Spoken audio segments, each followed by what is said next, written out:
Hello, friends. Your old Uncle Andy here, the UC Panda himself, coming to you on Friday, January 17th, with what we hope are some winning sports picks. We've done our homework today and we're ready to get rolling and try to beat the bookie. Had a pretty decent night last night in college basketball. I think almost all the college basketball came in except the one parlay. And I think I missed on the total. I think that was in UNC Wilmington and Northeastern. Everything else came through. All my friends were playing last night except Eastern Washington. I have sort of started to follow and bet a lot of these smaller colleges that we played last night. The Northern Arizonas of the world, Northern Colorados, people like that, and they consistently come through for me. Maybe not winning the game necessarily, but covering the number. So we stand at minus 45 units tonight. That is losses and investments. Most of those are, of course, investments. Provided Kansas City just wins Saturday, we're going to have about 33 units coming back. And if a couple of other things break our way, if we have some success here this evening with a lot of things also tied into Kansas City, just winning the game on Saturday, we'll get maybe another 16.75 units back. So by this time, Sunday, Monday, we could well be back into profitability. So I do expect the Chiefs to go ahead and win the game Saturday quite handily.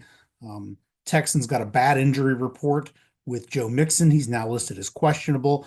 It was going to be a Herculean task for the Texans to go into KC in the cold and knock off the two-time Super Bowl champions, but it's going to become even more difficult for them if Mixon is banged up.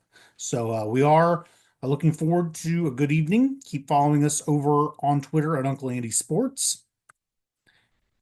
I wanted to go over this real quickly. It's not necessarily a very large card tonight, but for those of you who are wondering, like last night, I was talking about Chicago and Nashville and their third period success and or failure, depending on how you want to look at it. But I wanted to show you this. These are my handwritten notes from yesterday for the big NHL card of 13 games. This is how the sausage is made. We're peeling back the curtain. This is how the wizard does it.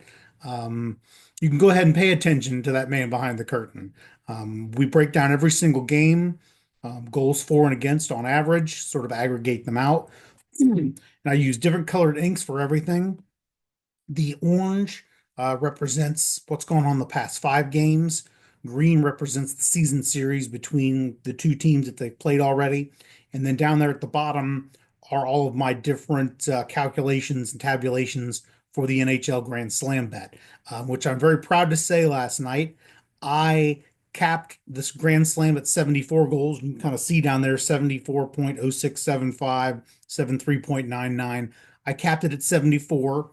The book had it listed at 78 and a half. We, of course, played the under, and of course, it hit. I capped it at 74, and the number fell 73. So we only missed it by one game with 13 different variables in play, 13 different games. So, I'm going to have to toot my own horn about that. Just a real easy juice reducer parlay tonight, and we've got the Chiefs minus the 2.5. Chiefs to win at some books, it's getting out of hand, minus 550 I've seen. Um, this Chiefs minus 2.5 was itself like minus 300, minus 280 in spots, but I do think this is a good number. There wasn't a lot else to choose from tonight that I felt all that confident about. Really don't want to get too much involved in the NBA. There were only two NHL games tonight, and the college basketball slate tonight isn't all that large. And I think there's a lot of coin flip games. Even some of these 7, 9 point favorites, I'd be reluctant to even take them on the money line based on some of the research that I did. And I looked at every single game. So we're going to tie KC minus 2.5 in with Akron. First of all, home teams have won the last 4 games in this series. I think it's going to be a very close game.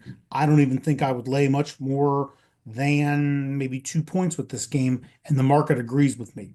This morning, when I first was looking at this game, Akron was laying 3.5 points at home. Now, here a tip off, the line has shrunk down to Akron only laying 2. So, in other words, smart money during the beginning part of the day and throughout the day was putting money on Akron. And so the books lowered um, I'm sorry, strike that. The books were putting money on Akron's opponent, Ohio. So that's why Akron is laying fewer points. So, yeah. Um, yeah. We'll go ahead and do third period over with the Penguins and the Buffalo Sabres. Now get a load of this. On third period overs, the Sabres and Penguins are a combined 65 and 25. They're hitting 72% combined on that prop. And here's even more evidence. In terms of goals allowed, the Penguins are the very worst in the NHL. They've given up 63 goals in the third period. That's 1.37 a game. Buffalo, not much further behind at sixth worst in the league. They're also giving up over one goal every third period. Um, we're going to go ahead and do a yes goal in the first 10, also in the Buffalo Pittsburgh game. And that's because Pittsburgh in the first period is fourth worst in the league at giving up goals. And the Buffalo Sabres are number 2 in the league in first period goals for. In other words, scoring goals. Put those two things together. These two teams are 59 and 31 on a yes goal in the first 10 minutes. It's hitting it 66% of the time. So we're going to bet it, tying with the Chiefs minus 2.5. Looking at the only other NHL game tonight, the Vegas Knights visiting Raleigh and taking on the Carolina Hurricanes. We are also going to take third period over. These two teams are a combined 66 and 23 on this prop. It's hitting 74% of the time. So I like that. We'll roll with it. Turning to what few college basketball plays we're going to do tonight. We're going to go with Youngstown State. I teased it up to 7.5. I feel really good about this number. Against the spread this year, Youngstown State in road games is 6-3 against the number. That's pretty good. Meanwhile, Wisconsin, Milwaukee, their opponent, they're only 3-3 at home against the number. Youngstown State, moreover, has won and covered the last 3 games in this series. Youngstown State, I think, has been good to me this year. I think they're going to continue to be good to me. One thing that is encouraging to me on this bet also, when I first looked at it this morning, Youngstown was getting 6.5 points. When I went to go actually make the bet this afternoon, Youngstown was only getting 4.5 points. What that tells you is the market is on our side. The market agrees. The market was pounding Youngstown State. So as a result of that, the book getting liability on Youngstown State, they lowered the number of points that the Penguins were getting. So who would be betting that game at noon on a Friday afternoon? The public is not betting the Youngstown State Penguins on Friday at lunchtime. It's just not. That's sharp money. It's professional money. It's people that do this for a living. They agree with me. They agree with us on Youngstown State. We're going to roll with it. Robert Morris, I do love them tonight. I think you could probably lay the points with them as a single if you so chose. But I do like them just to win the game. And it's a minus 112, a little more chalky maybe than I would have liked. I did sort of toy around with the number. Maybe Robert Morris may be laying 2. The line right now is 6. But it really wasn't paying much more than just them to win on the money line. So we'll just go ahead and take it and be done with it. I do love Iowa in the points heading out to UCLA. I know it's a West Coast game and all this stuff. The UCLA Bruins under Mick Cronin, my buddy, he is not having much success in Big Ten play. And he even admitted what the problem was, and that's that his West Coast players are not used to the physicality of the Big Ten. And I think he's completely right.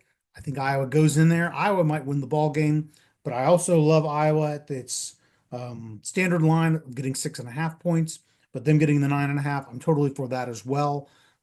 I think Iowa, they could win the game. If you got a couple of extra shekels to throw around, Iowa money line, not a bad bet tonight.